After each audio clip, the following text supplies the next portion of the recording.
Manatees are dying at an alarming rate in Florida. Scientists say many have died of starvation as their main food staple, seagrass, disappears in the state's Panhandle region. We knew when we first began studying manatees that they had serious threats.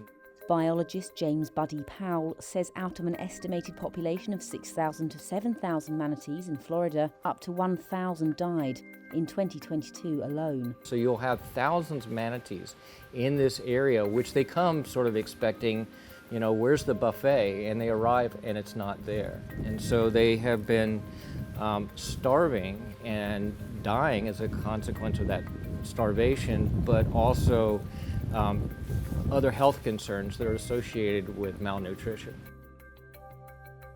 While the gentle sea mammals are a protected species in Florida, their environment is not.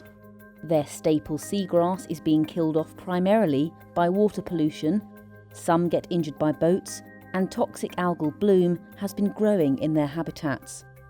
Once you go further south on the west coast, we have these red tide events that occur periodically. And it's a toxic algae, and manatees can actually succumb to this toxin by either breathing it in right at the air-water interface, or actually if the algae dies and sinks to the bottom on the seagrass that they're feeding it, they're ingesting it indirectly.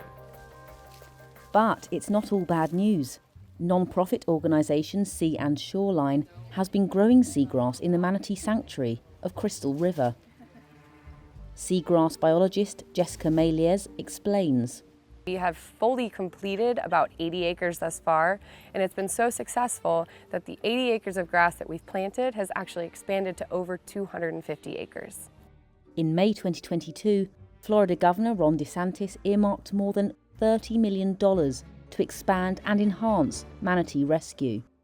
So the recent executive order by Governor DeSantis is monumental. I think it's going to make a big difference in terms of trying to restore our coastal ecosystems, but unfortunately it's reactive. We can't take our foot off the gas.